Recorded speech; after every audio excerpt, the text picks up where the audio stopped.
C'est parti, bon webinaire. Merci Christophe. Du coup, bonjour à tous, bonjour tout le monde, bonjour à ceux qui viennent d'arriver et qui nous rejoignent. On va passer 40-45 minutes ensemble aujourd'hui sur le sujet suivant, comment recruter vite et bien, la stratégie Fast and Focus.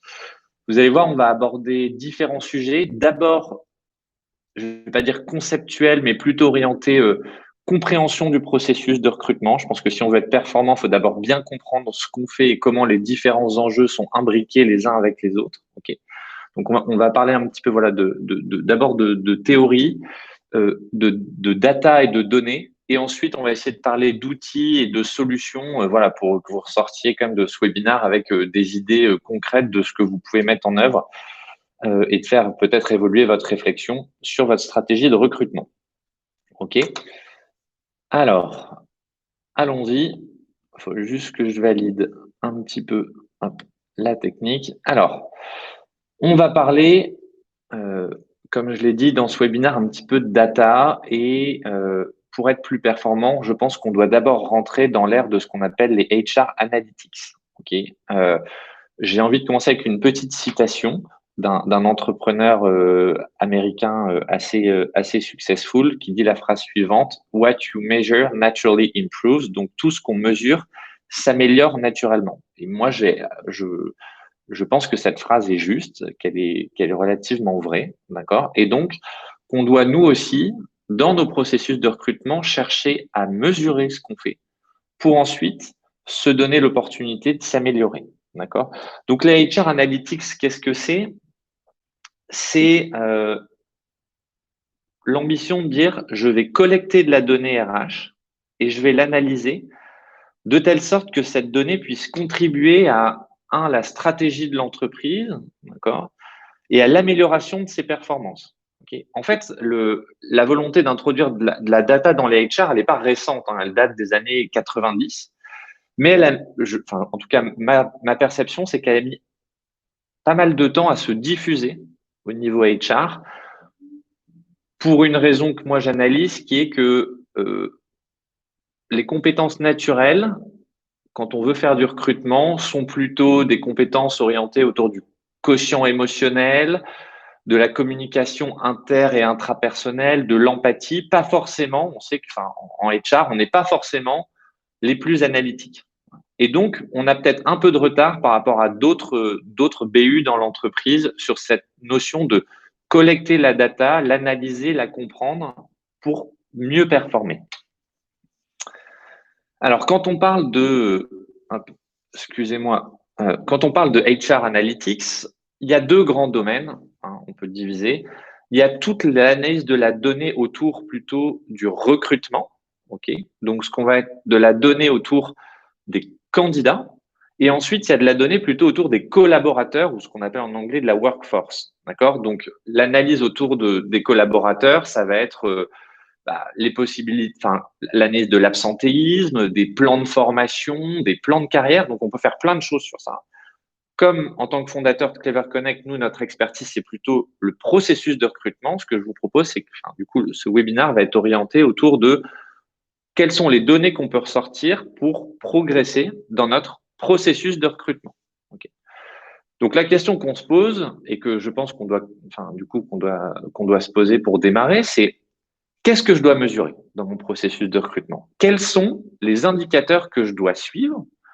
Et la question que vous pouvez vous poser, c'est chacun, on va avancer, mais où est-ce que vous en êtes individuellement sur ce sujet? Est-ce que vous êtes au point zéro? Est-ce que vous l'avez déjà un petit peu abordé? Est-ce que vous êtes très mature?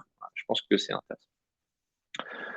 Chez Clever Connect, on a travaillé pendant 6 mois en étudiant un petit peu la littérature, ce qu'il y avait en place, en travaillant aussi avec des DRH de différentes entreprises, à établir ce qu'on a appelé, et ce que je vous présente, un Talent Acquisition Dashboard. D'accord? Ce dashboard a pour ambition et pour vocation de présenter les 6 grands enjeux autour desquels s'articule tout processus de recrutement. Et on pense, et on a la conviction chez Clever Connect, que vous ne pouvez pas retirer un de ces enjeux. Peut-être vous pouvez en rajouter, mais ça va quand même ajouter de la complexité. On pense que c'est ces 6 enjeux-là que tout recruteur doit avoir en tête, doit surveiller et doit mesurer s'il veut améliorer sa performance en recrutement. Je vous propose qu'on découvre les enjeux ensemble, la productivité, la vélocité, la qualité, la maîtrise des coûts, assurer une expérience candidat positive et assurer un processus de recrutement ouvert à la diversité et à l'inclusion. Là, on parle d'enjeux. Derrière des enjeux, si on veut les mesurer, on a besoin d'indicateurs. D'accord ? Quels sont les indicateurs ? On a fait le travail de vous présenter à chaque fois, selon nous, le meilleur indicateur à suivre derrière chacun de ces enjeux. Alors vous me dites, mais comment vous avez défini le meilleur indicateur? On a essayé de croiser deux notions.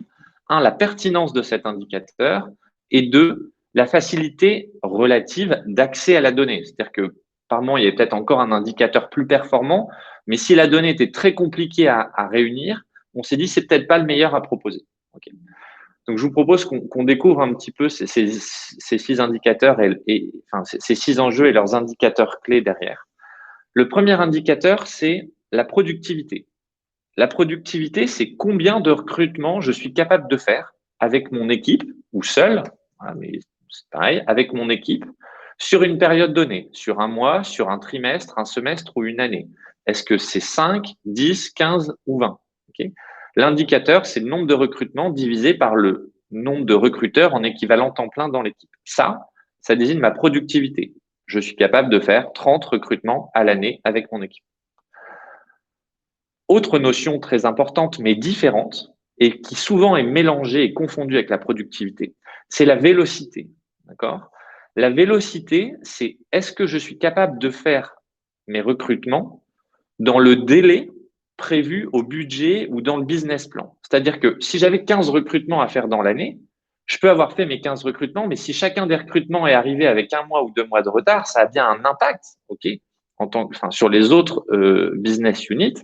D'accord? Donc, j'en sais rien. Si je travaille dans le retail, j'ai une période de solde. Si tout le monde arrive 2 mois après les soldes, c'est trop tard. D'accord? J'ai raté le coup, même si j'ai fait sur la période le bon nombre de recrutements. Donc, la vélocité, moi, je la mesure. Enfin, je trouve que l'indicateur idéal, c'est le pourcentage de postes pourvus à temps, pourvus dans le délai qu'on s'était fixé. Évidemment, on peut se laisser une petite marge de manœuvre, c'est-à-dire que si mon recrutement il devait être fait en janvier, s'il arrive peut-être avec une semaine de retard, c'est peut-être pas gênant. Voilà. Après, ça dépend du secteur d'activité, on peut se laisser des petites marges. Mais l'idée, c'est j'ai une notion de productivité, j'ai une notion de vélocité. Est-ce que je suis capable de pourvoir mes postes dans le délai que je me suis fixé?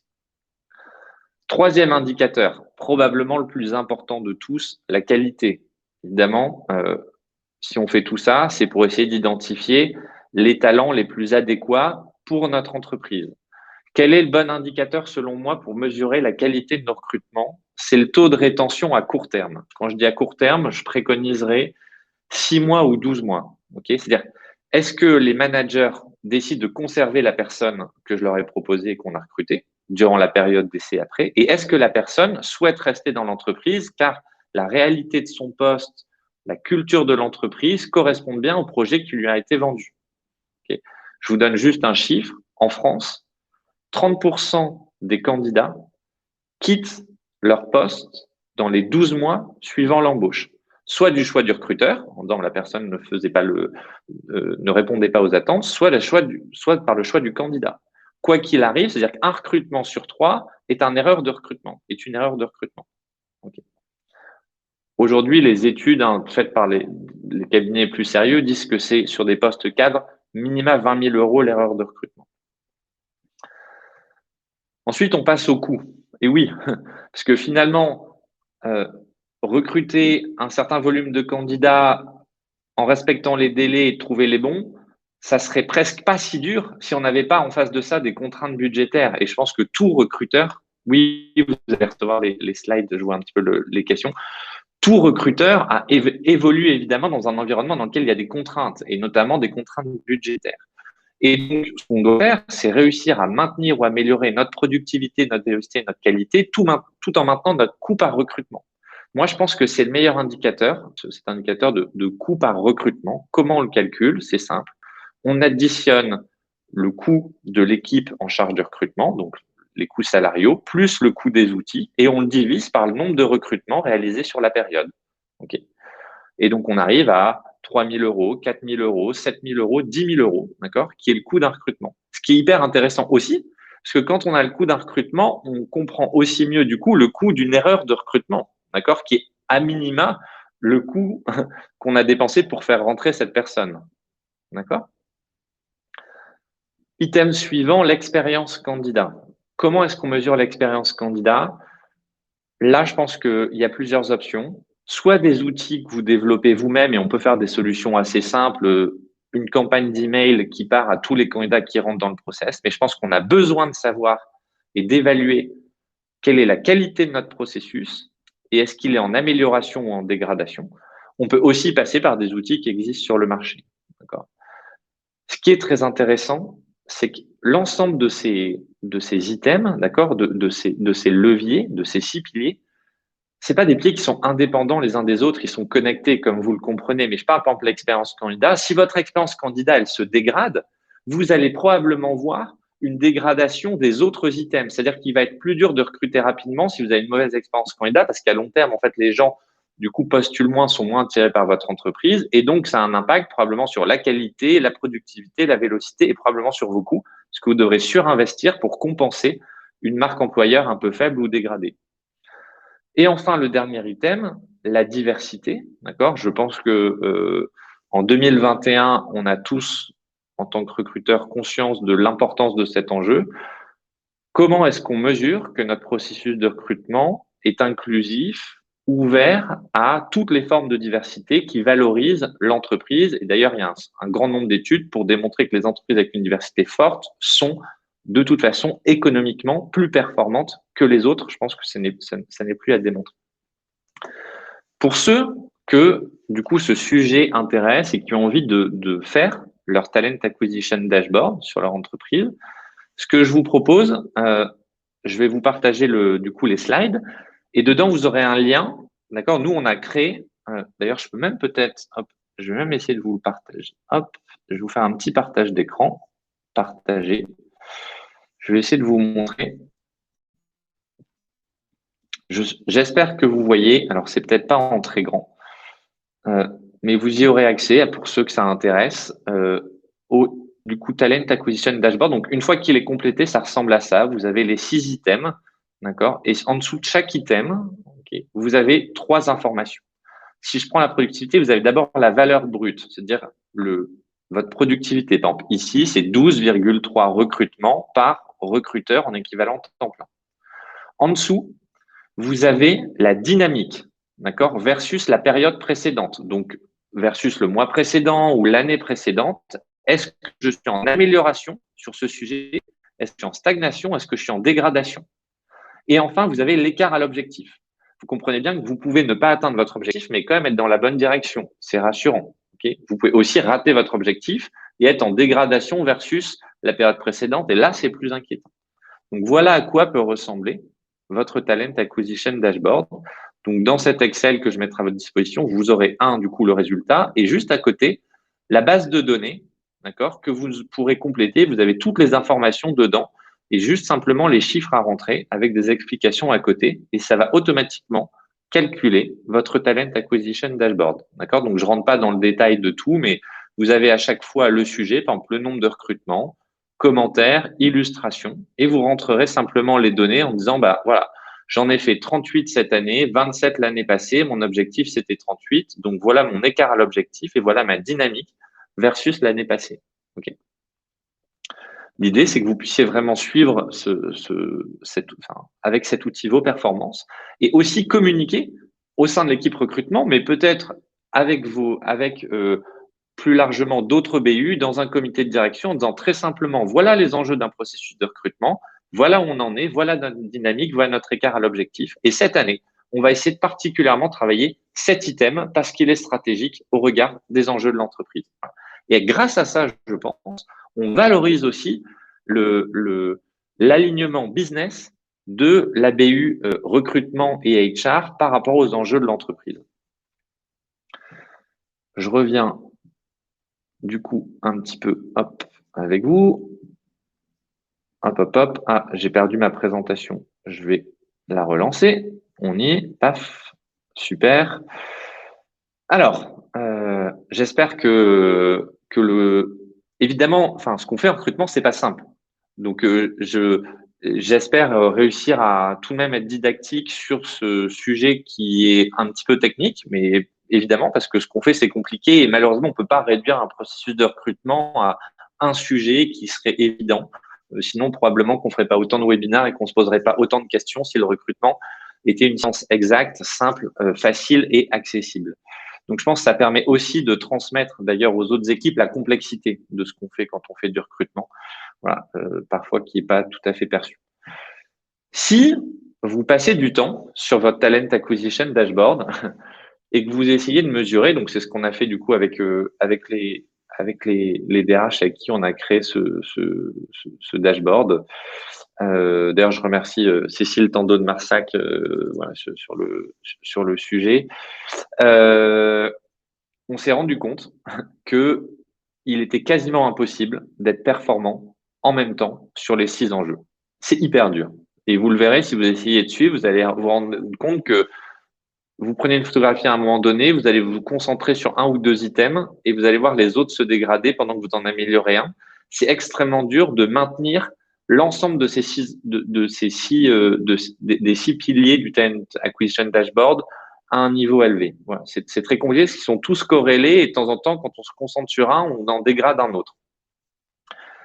Nous, on a essayé de trouver une explication à ça et on l'a appelé, voilà, c'est une théorie, le triangle d'incompatibilité, c'est-à-dire qu'il est quasiment impossible d'atteindre facilement un bon équilibre entre qualité, vitesse et maîtrise des coûts. Donc, qualité, c'est quoi? C'est qualité des recrutements, mais aussi qualité de l'expérience candidat et qualité de diversité et d'inclusion.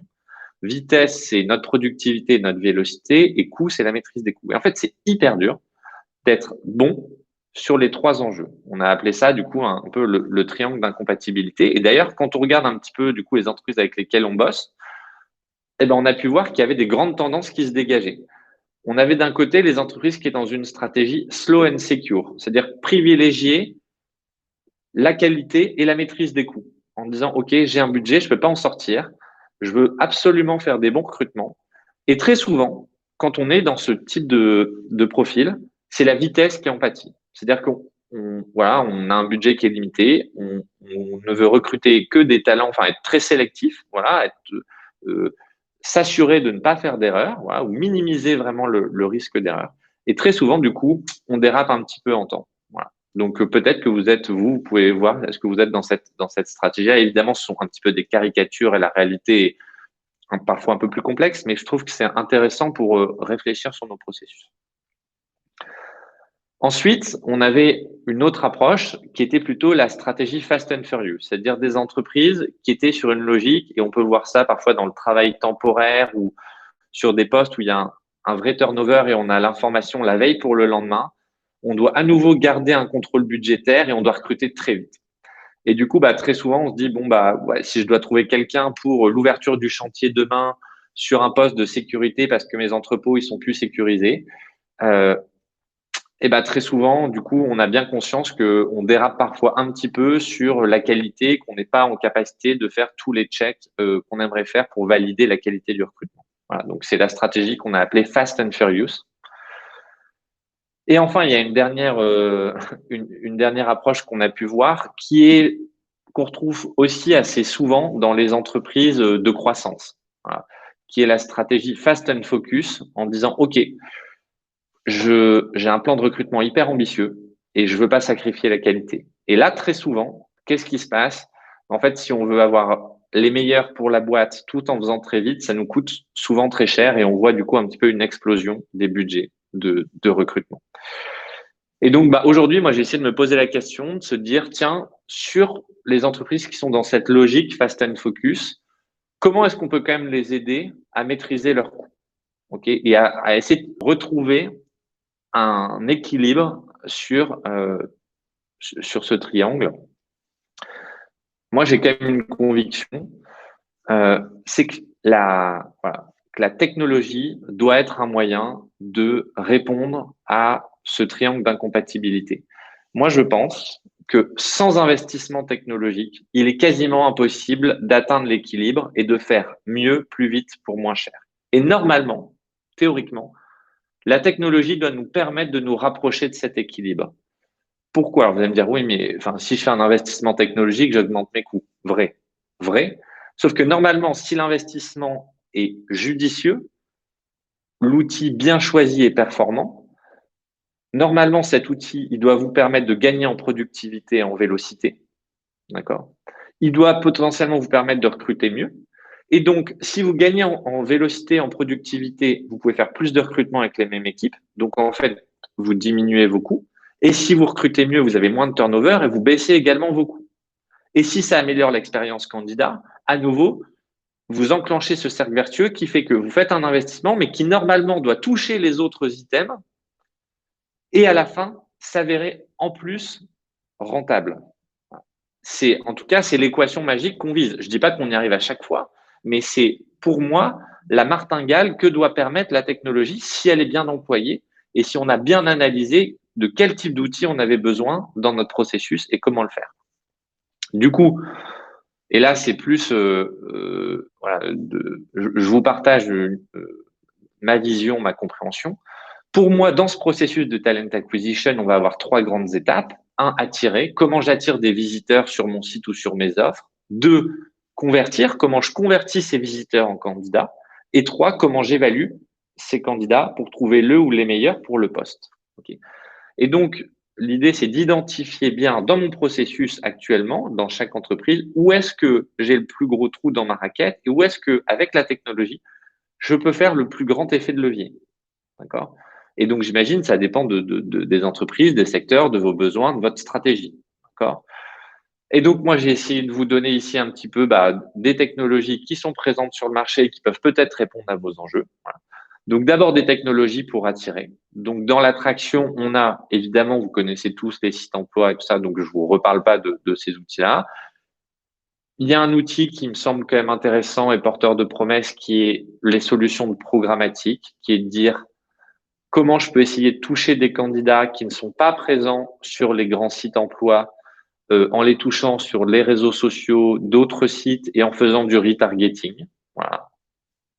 Après, je rentre pas, enfin, j'imagine, vous avez peut-être certains déjà rencontré des providers, enfin, des fournisseurs qui sont bien moins bien.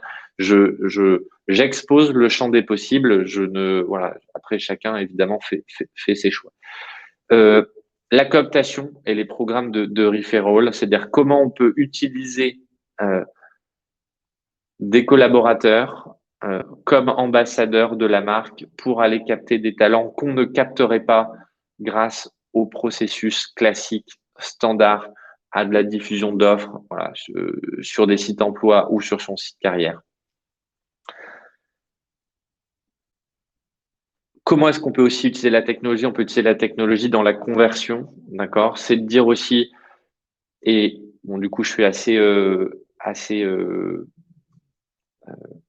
j'ai passé pas mal de temps sur ce sujet. Comment est-ce qu'on peut avoir des sites carrières qui sont beaucoup plus orientés conversion, d'accord? Nous, on a travaillé chez Clever Connect sur ce sujet-là avec 10 entreprises ETI, enfin PME, ETI, grande entreprise. Le taux de conversion moyen des sites, c'était 5,2%. Donc, est-ce que c'est utile de continuer à investir en acquisition s'il n'y a que 5% des visiteurs qui deviennent des candidats? Et probablement qu'on peut aussi travailler à améliorer la conversion de son site carrière. C'est la métaphore du panier percé en disant est-ce que c'est utile de faire venir plus de monde si je ne sais pas les convertir? Voilà. Comment est-ce qu'on peut le faire? Et donc, il y a aujourd'hui ce qu'on appelle des sites carrières intelligents qui peuvent améliorer très grandement le taux de conversion voilà, de vos sites et le passage de visiteurs en candidats. Et voilà. Dans l'évaluation des candidats, comment est-ce que je peux faire? Comment est-ce que je peux gagner du temps? Par exemple, si je veux travailler peut-être ma productivité, je passe beaucoup de temps sur le tri de CV. Aujourd'hui, il existe plusieurs outils, ce qu'on appelle de matching ou de scoring, d'accord, qui permettent automatiquement de trier les candidats par degré d'adéquation entre leur CV et le poste à pourvoir, d'accord, et les attentes dans l'offre. Okay. Je peux faire des tests de personnalité, je peux faire de l'entretien vidéo, je peux faire du gaming. Enfin voilà, j'ai beaucoup de choses et probablement qu'il n'y a aucun outil qui est parfait. Mais comment je trouve la combinaison d'outils qui m'aide à équilibrer voilà, mon triangle d'incompatibilité. On peut aussi probablement, avec des bons investissements technologiques, gagner du temps sur la phase peut-être de recrutement et même d'onboarding. Euh, si on passe pas mal de temps à vérifier un petit peu les CV des candidats, on sait que 50% des CV aujourd'hui sont faux ou partiellement faux, un petit peu voilà, volontairement grossis par les candidats. Il existe des logiciels qui permettent de faire du check automatique, voilà, de référence aussi pour les gens pour qui c'est pertinent de valider que par exemple le candidat a un casier judiciaire qui est du coup qui est vierge. Enfin, je sais plus comment on appelle ça. Bref, oui, c'est ça, je pense. Je pense qu'on a des pros peut-être qui nous diront. Euh, et ou mettre en place un onboarding digitalisé en disant bah, est-ce que sur mon onboarding, je suis aujourd'hui performant, le gérant humainement à la main? Est-ce que je peux pas utiliser la technologie pour faire mieux? Voilà, peut-être. L'idée pour moi n'est pas de vous préconiser un outil, mais de vous romancer. Vincent, c'est vrai, j'aime bien il est très joli le terme romancer. Je me permets de le garder, Vincent. Voilà l'ambition. Ce que je voulais, en tout cas, essayer on arrive à la fin du webinaire et après, je vous propose, si vous voulez, qu'on passe dans une phase d'échange qui est toujours probablement peut-être la plus instructive et la plus sympa. Mais l'idée, c'était de se dire comment on identifie bien nos enjeux dans un processus de recrutement, comment on y met des données en face, pas juste des intuitions, pas juste du doigt mouillé, mais comment on suit, comment on pilote ça. Et une fois qu'on a la donnée, comment on améliore et on répond à cette complexité d'avoir autant d'enjeux qu'il faut maintenir à un niveau de performance important. Évidemment, je suis pas 100% objectif puisque je suis éditeur de logiciels, mais je crois que le rêve ou en tout cas la promesse que cherche à remplir la technologie, c'est de dire on peut vous aider probablement à trouver un équilibre. Maintenant, c'est à vous de trouver quelle est la bonne technologie qui vous permettra de trouver le bon équilibre au regard de vos enjeux. Bon, bah, j'ai 30 minutes de présentation. Comme ça, on finit pas trop tard. Et voilà, super. Bah, s'il y avait des bonnes pistes sur un avis, merci, merci Raphaël, c'est sympa. Merci Christelle aussi pour les petits. Voilà. Du coup, je vais voir avec Christophe comment on vous envoie tout ça, la partie Excel et tout. Donc, top, avec plaisir si ça vous intéresse. Euh, et ravi, ça a pu être intéressant. Top, top, top. Si vous avez des questions, n'hésitez pas. Après, vous pouvez aussi, il y a mon petit mail qui s'affiche. Donc, si vous avez envie voilà, de creuser sur des sujets précis, je suis à votre dispo. Merci à tous, c'est sympa. Merci Alain, salut Alexandra, Sabine, très très cool. Salut Luc. Vous êtes top, c'est sympa. Merci pour vos remerciements. Effectivement, on a passé un peu de temps sur le sujet, donc trop cool si ça vous a plu. Euh, prenez soin de vous. Je vous souhaite un bon week-end, une bonne après-midi, bonne fin de semaine, bon week-end. Et, et si vous avez des petites questions à nouveau, vous pouvez me les envoyer en perso. On pourra prendre du temps ensemble si les sujets vous intéressent. Top. Allez, bye bye. Salut tout le monde. Midi. J'ai respecté le timing.